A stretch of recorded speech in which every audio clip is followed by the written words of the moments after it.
Hello friends, आज हम levels of और स्केल्स ऑफ मेजरमेंट को फिर से करेंगे क्योंकि पिछला रिकॉर्डिंग में बोर्ड जो था ना वो ब्लर्ड आ गया, उसमें बोर्ड का लिखा हुआ क्लियर नहीं है, इसलिए मैं फिर से इसको प्रेजेंट कर रही हूँ। तो हमने इसलिए लेवल्स और स्केल्स ऑफ मेजरमेंट दोनों सेम चीज़ है।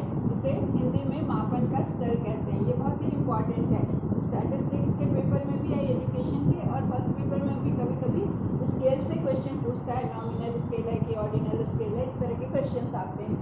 तो ये पूरे नेट के लिए इम्पॉर्टेंट है।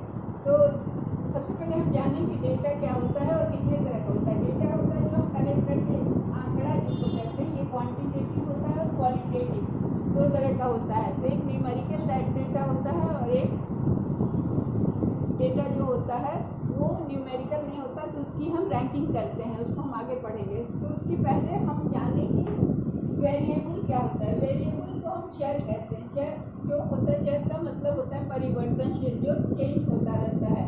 तो जिसका वैल्यू चेंज होता है across the population and can be measured, जिसका वैल्यू पूरे पॉपुलेशन में जो हम कंसीडर कर रहे हैं, जिसको स्टडी कर रहे हैं, उसमें चेंज होता है और उसको हम मेज़र कर सकते हैं, उसका मापन कर सकते हैं, तो उसे हम वेरिएबल कहते हैं। तो पॉपुलेशन क्या है, इसको हम समझते हैं एक सिंपल उदाहरण से कि सपोज एक क्लास में 100 बच्चे हैं, ठीक है, उनका हमको स्टडी करना है। तो वो बच्चे जो 100 हुए जिनका हमको स्टडी करना है या रिसर्चर को स्टडी करना है, उससे उस 100 बच्चों का उसे पॉपुलेशन कहा जाएगा कि उसका पॉपुलेशन क्या है जिसमें उसको अध्ययन करना है। वो 100 बच्चे हैं। अब वो बच्चों में क्या क्या वेरिएबल हो सकता है, क्या क्या चीज़ें वो अध्ययन कर सकता है। तो सपोज 8 क्लास के बच्चे हैं, 8 क्लास में जनरली माना जाता है कि 14 ईयर्स के बच्चे होते हैं, ठीक है। तो इनका अध्ययन कैसे होगा, तो इनका अध्ययन होगा एज के आधार पर। तो कोई ज़रूरी नहीं है कि सारे के सारे बच्चे 14 ईयर्स के हों, कुछ कम के भी हो सकते हैं, कुछ ज़्यादा के भी हो सकते हैं। क्योंकि ये वेरी कर रहा है, एज वेरी कर रहा है, इट इज़ ए वेरिएबल, इसलिए यह एक चर है क्योंकि ये परिवर्तन है हो रहा है। 100 जो पॉपुलेशन है उसमें कुछ बच्चे 14 साल के हैं, कुछ 14 से कम के हैं, कुछ 14 से ज़्यादा के हैं। फिर ये हो सकता है कि इसमें लड़के लड़कियां दोनों पढ़ते हों, तो जेंडर भी वेरी कर रहा है, तो इसे हम वेरिएबल कहते हैं। तो क्या हुआ कि जब हम किसी पॉपुलेशन में देख रहे हैं कि उन चर को हम मेज़र कर सकते हैं कि लड़के कितने हैं, लड़कियां कितनी हैं, 14 साल के कितने हैं, 14 साल से कम के कितने हैं, 14 साल से ज़्यादा के कितने हैं, तो ये चीज़ हो गया, उसको हम मेज़र कर सकते हैं, इसलिए ये वेरिएबल हो गया। तो ये वो अब हम एक और उदाहरण से इसको समझते हैं कि सपोज हम सैंपल ले रहे हैं एम्प्लॉयड इंडिविजुअल। अब सैंपल क्या है, पॉपुलेशन तो हम समझ लिए कि पूरी जिसको स्टडी करना है। अब ये सैंपल ले रहे हैं एम्प्लॉयड इंडिविजुअल का। तो पहले एम्प्लॉयड इंडिविजुअल का मान लीजिए किसी शहर में ले रहे हैं, आप जिस शहर में रहते हैं उस शहर के एम्प्लॉयड जितने लोग हैं उनका आप उसमें उनका सैंपल ले रहे हैं। तो सैंपल आप कहाँ से लेंगे, तो पहले तो पूरे जितने आपके शहर में एम्प्लॉयड लोग हैं वो पॉपुलेशन हो गया एम्प्लॉयड लोगों का। अब उसमें से आप सैंपल लेंगे। सैंपल का मतलब क्या हुआ, अगर आप रैंडम सैंपल लेते हैं तो उसमें क्या होता है कि उसमें से कुछ लोगों को, क्योंकि पूरी जो पॉपुलेशन है एम्प्लॉयड लोगों की, सबको इकट्ठा करना या सबका स्टडी करना संभव नहीं है, तो हम रिसर्चर क्या करता है, सैंपल ले लेता है। सैंपल मतलब उसमें से कुछ लोगों को सेलेक्ट करता है। तो सेलेक्ट कैसे करेगा, तो सैंपल ऐसा लेना है कि उसमें सही रिप्रेजेंटेशन हो उस पॉपुलेशन का, ये नहीं कि जिसको हम जानते हैं उसको ले लिए, ऐसा नहीं। तो ऐसे में क्या होगा कि पूरा जितने लोग एम्प्लॉयड हैं उनका चिट बने या उनका नंबरिंग कर दिया जाए और उसमें से फिर हर 5वां को ले लिया जाए, हर 5th नंबर वाला जो एम्प्लॉयड है तो 1st को लिया, 5th को लिया, 10th को लिया, इस तरह से ले सकते हैं। या तो नाम का चिट बनाकर उसमें से जितने सैंपल हमें चाहिए, सपोज 20 चाहिए, 50 चाहिए, 100 चाहिए, तो उतना चिट हम निकाल लेंगे। तो ये सैंपल जो होगा, ये सैंपल हम निकाल लेंगे, ये अनबायस्ड होगा, ये रैंडम सैंपल होगा क्योंकि इसमें हम चूज़ नहीं किए हैं, ये रैंडमली निकाला है। तो ये सैंपल निकालेंगे तो इसमें कौन कौन सा वेरिएबल हो सकता है, जितना भी आपके शहर में एम्प्लॉयड लोग हैं तो उसमें किस किस तरह का वेरिएबल मिलेगा। या तो कुछ लोग इंडस्ट्री में एम्प्लॉयड होंगे तो इंडस्ट्री का लोकेशन, कोई शहरी क्षेत्र में, कोई गांव क्षेत्र में, तो इस तरह का एक वेरिएबल मिला। दूसरा जेंडर, मेल फीमेल दोनों एम्प्लॉयड होंगे। फिर क्या है, एज का फैक्टर मिलेगा, कोई 20 से 30 इयर्स का होगा, कोई 30 से 40 इयर्स का होगा। तो इस तरह का एक वेरिएबल मिला। तो एक वेरिएबल हुआ एज, एक हुआ जेंडर, एक हुआ इंडस्ट्री का लोकेशन। फिर स्किल वाइज कुछ ट्रेंड होंगे, कुछ अनट्रेंड होंगे, ठीक है। फिर जॉब टाइप, किसी का जॉब कैसा होगा, प्राइवेट जॉब होगा, किसी का सरकारी जॉब होगा। तो ये सारे वेरिएबल जो कि परिवर्तनशील हैं, ये हमें हमारे वेरिएबल होंगे। तो ये हुआ वेरिएबल जो कि उस पॉपुलेशन को रिप्रेजेंट करेंगे और इनको हम मेजर कर सकते हैं। तो ये जो है value of each variable differ with each employ.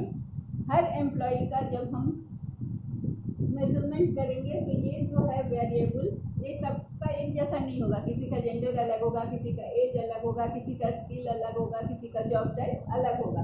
तो ये क्योंकि वेरी कर रहा है इसलिए इसे वेरिएबल कहते हैं। यहाँ तक तो एकदम क्लियर है। अब हम चलते हैं कि द लेवल ऑफ मेजरमेंट जो है, मापन का जो स्तर है ना, वो वेरिएबल का जो मापन का स्तर है वो बताता है स्टैटिस्टिकल टेस्ट, कौन सा टेस्ट हम यूज करेंगे। वेरिएबल के मेजरमेंट के आधार पर स्टैटिस्टिकल टेस्ट का प्रयोग निर्धारित किया जाता है। तो how a variable is measured, किस तरह से एक वेरिएबल को मापा जाए, ये उसे हम लेवल ऑफ मेजरमेंट कहते हैं। तो वेरिएबल को मेजर करने के तरीके को क्या कहा जाता है, मापन का स्तर या लेवल ऑफ मेजरमेंट। तो 4 मौलिक मापन के स्तर हैं, फंडामेंटल लेवल्स ऑफ मेजरमेंट, जिसका पहला है नॉमिनल। नॉमिनल को नामित कहा जाता है, नामित, हिंदी में नामित। ऑर्डिनल को, दूसरा है ऑर्डिनल, जिसे कहते हैं क्रमित। तीसरा है इंटरवल, जिसको कि हिंदी में हम कहते हैं अंतराल।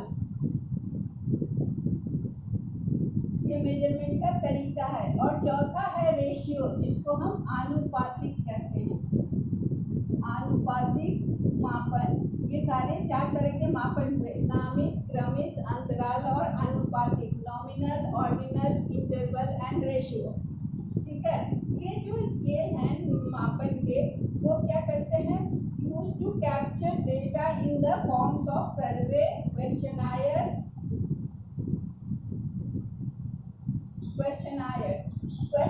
के जरिए, सर्वे के जरिए इस तरह के डेटा को इकट्ठा किया जाता है। हर स्केल जो है वो ये फंक्शन को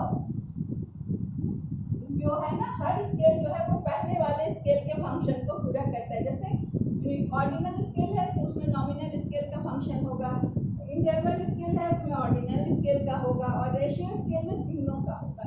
इसको हम एक एक करके अब देखते हैं। पहला है नॉमिनल स्केल, जिसे हम नामित स्तर कहते हैं। तो ये क्योंकि नामित मतलब नाम देना, तो ये क्या है, फर्स्ट लेवल ऑफ मेजरमेंट, ये मापन का पहला स्तर है। इसमें ये naming word scale where variables are named और लेबल्ड विद स्पेसिफिक ऑर्डर। इसमें क्या होता है कि जो भी चर होते हैं उनको एक नंबर दिया जाता है रैंडमली, मतलब कोई उसका बेसिस नहीं होता है, मतलब नॉन रैंडमली उनको नंबर दिया जाता है। सपोज आप किसी ग्राउंड में जाते हैं, वहाँ 12-15 बच्चे खेल रहे होते हैं, आपने बच्चों को बुलाया, सबको एक नंबर दे दिया 1 2 3 4 अप टू 15। तो ये रैंडमली दिया, उसका कोई आपका आधार नहीं है। तो इस तरह का जो नंबर दिया जाता है उसे हम नॉमिनल स्केल कहते हैं। ये कॉल्ड कैटेगोरिकल वेरिएबल स्केल, इसको कैटेगोरिकल वेरिएबल स्केल भी कहते हैं। इसका कोई क्राइटेरिया भी नहीं होता है कि पहला नंबर का कौन होगा, दूसरा नंबर का कौन होगा, ठीक है। तो ये defined as a scale used for labelling variables into distinctive classification. इसमें क्या है, किसी का भी नंबर, जैसे आप जहाँ पर मेरिट के आधार पर एडमिशन नहीं होता है कॉलेज में, तो फर्स्ट गेट एडमिशन टाइप का चीज़ जहाँ होता है, तो वहाँ पर कोई आधार नहीं होता है। आपको रोल नंबर फर्स्ट मिल गया तो ये नहीं है कि आप सबसे ब्रिलियंट हो, सबसे तेज हो। वहाँ जो पहले पहुँचा उसका नंबर हो गया। 10 लोग एक साथ क्वालिफाई करते हैं और ज्वाइन करने का दिन एक ही होता है, सपोज कि सबको एक ही दिन ज्वाइन करना है। तो जो 10 बजे पहुँच गया ज्वाइन करने, वो ऑटोमेटिक सीनियर हो गया, लेकिन उसका कोई क्रम नहीं होता है, तो जैसे कि ज्वाइन करता चला गया। तो ये सब जो है ये नॉमिनल स्केल के तहत आता है। Does not involve quantitative value. इसमें क्या है कि ये किसी भी क्वांटिटेटिव वैल्यू को नहीं दर्शाता है, ठीक है। अगर किसी को एक पहला नंबर दे दिया गया, ग्रुप में 12 बच्चे खड़े हैं और किसी को आप एक नंबर दे दिया, इसका मतलब वो नहीं कि वो सबसे टैलेंटेड है, वो आपने ऐसे ही नंबर दे दिया सबको। तो ये नॉमिनल स्केल होता है और ये सिंपलेस्ट लेवल ऑफ मेजरमेंट है। और कैलकुलेशन इसके जो होते हैं वो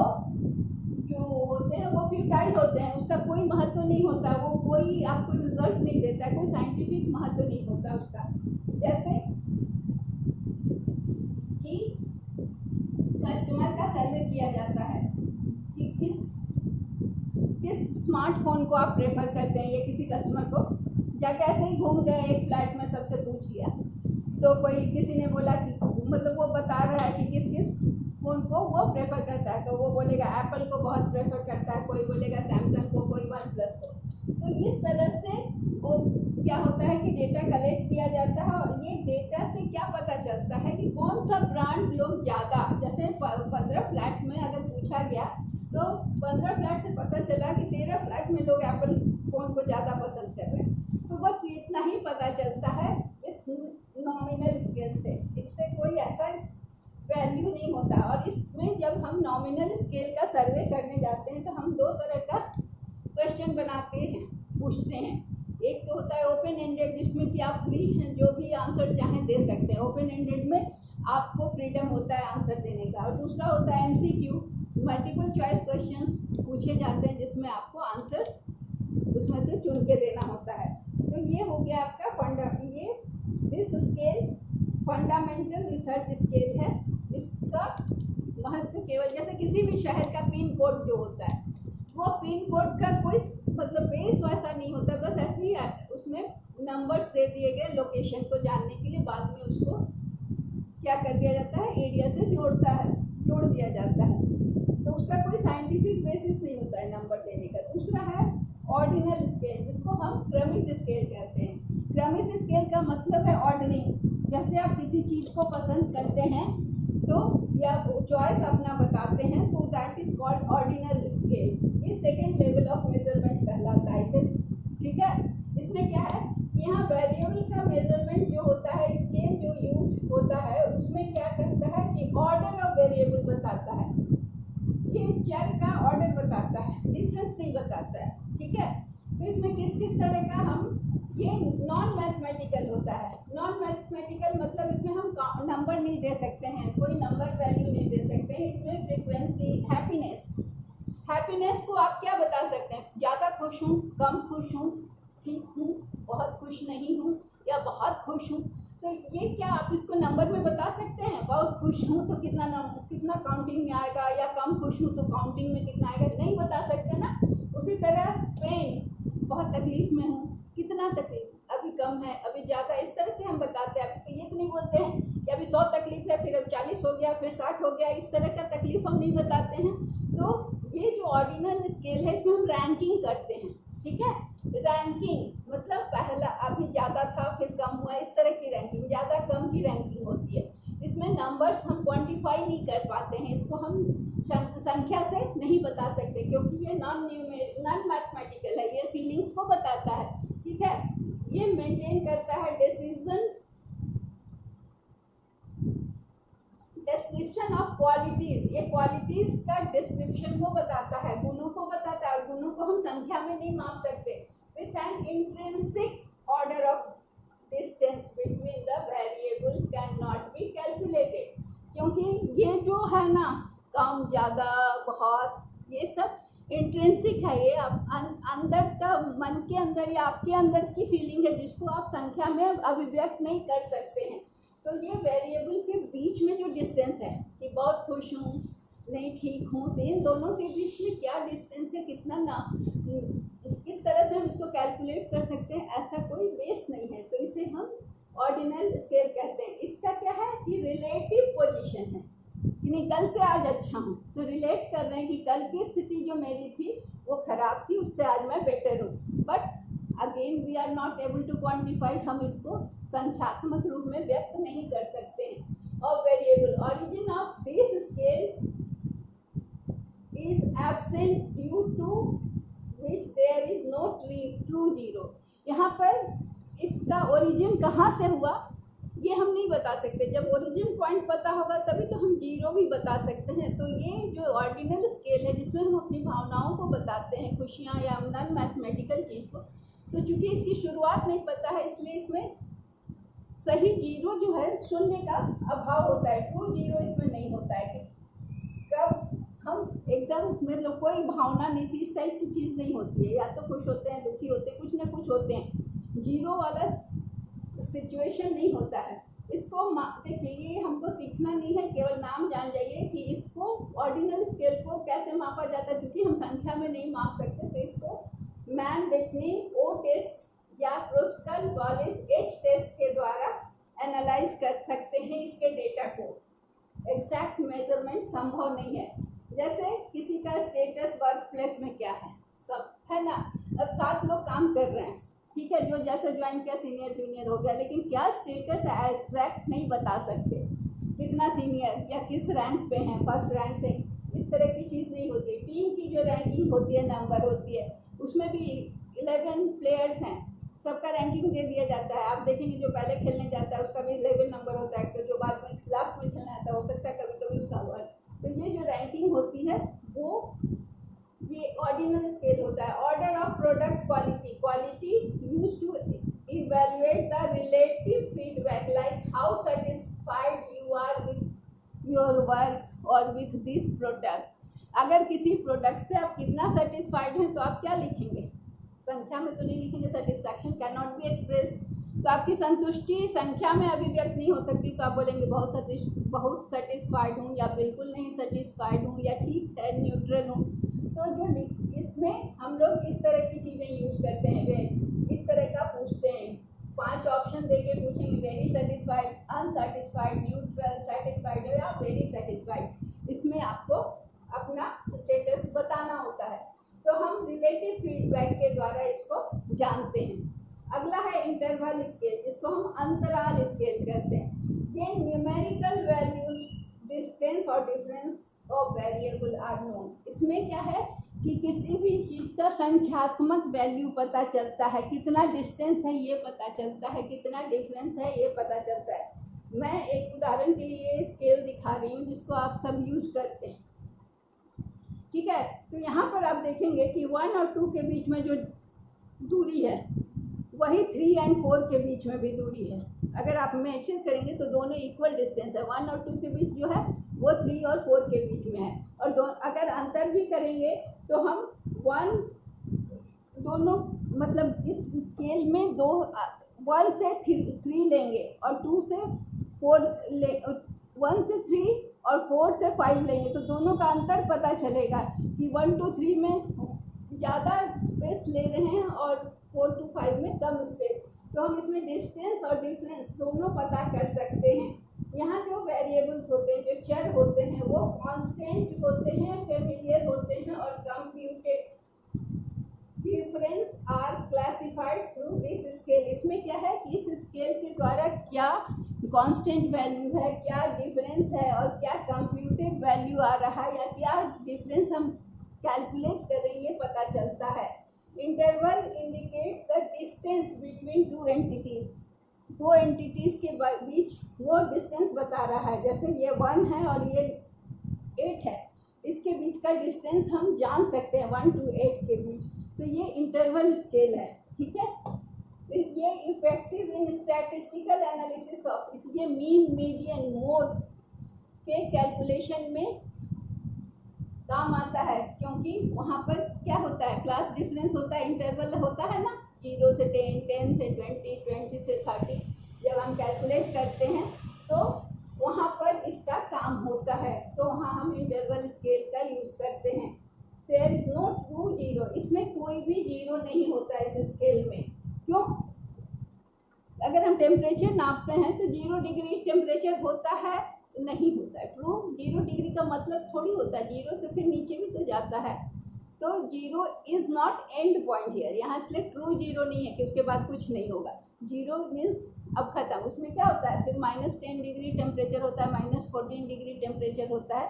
तो ये क्या होता है कि यहाँ पर ट्रू जीरो नहीं होता है वहाँ इस स्केल में। It has all properties of ordinal scale along with calculation of difference. इसमें ऑर्डिनल स्केल का सारा प्रॉपर्टी है, मतलब हमने बताया था कि हर स्केल अपने पहले वाले स्केल की प्रॉपर्टी को क्या करता है, बेयर करता है या साथ लेके चलता है। लेकिन इसके अलावा ये डिफरेंस भी मेजर करता है। जैसे 80 डिग्री 50 डिग्री से ज़्यादा है ना, कितना ज़्यादा है, 30 डिग्री ज़्यादा है।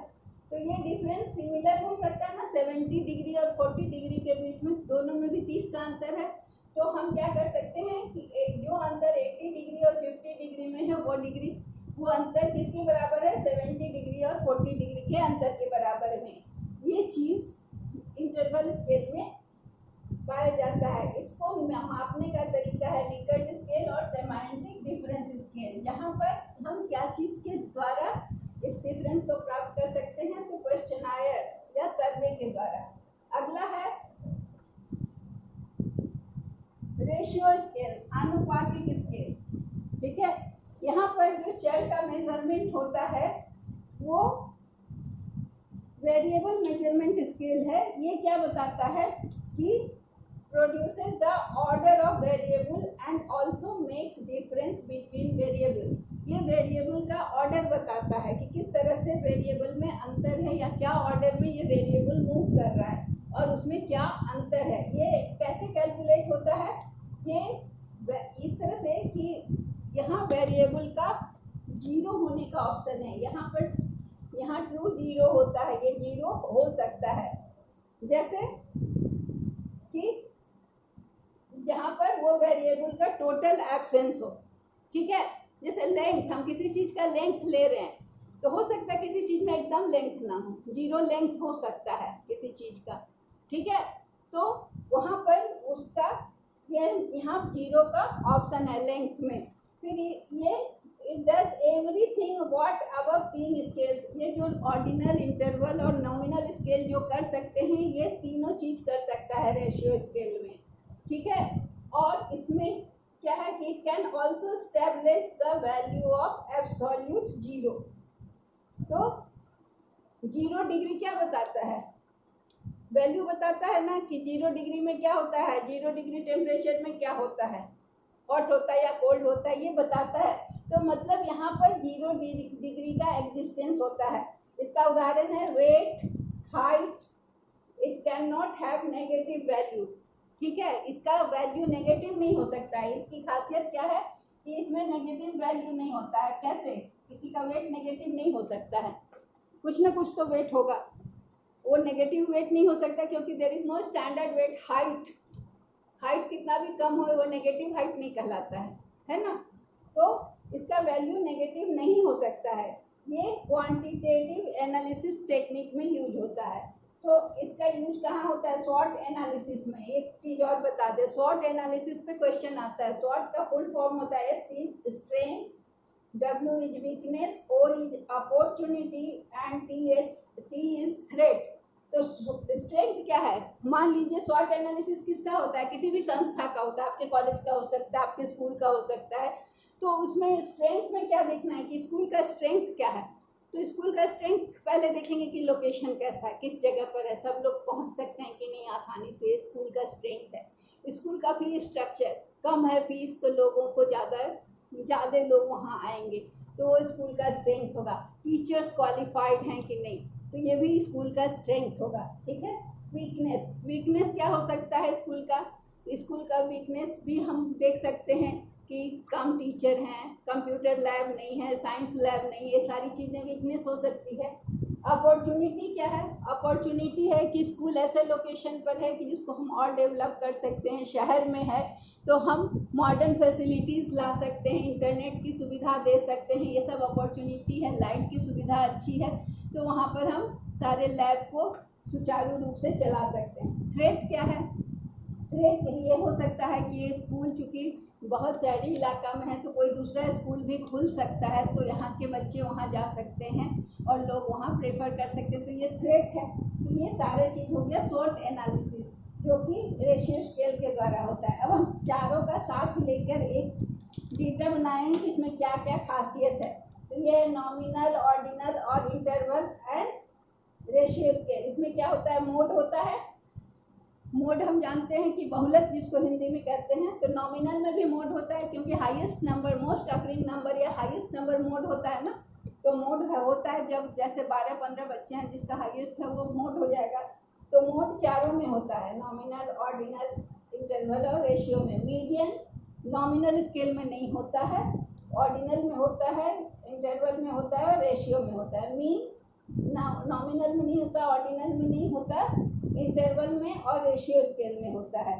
और डिफरेंस बिटवीन वेरिएबल कहाँ हम देखते हैं, वेरिएबल का डिफरेंस हम इंटरवल स्केल में मापते हैं और रेशियो स्केल में, ठीक है। और एब्सोल्यूट जीरो कहाँ होता है, तो केवल एब्सोल्यूट जीरो रेशियो स्केल में होता है।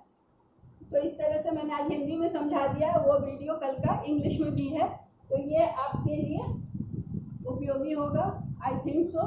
Thank you very much.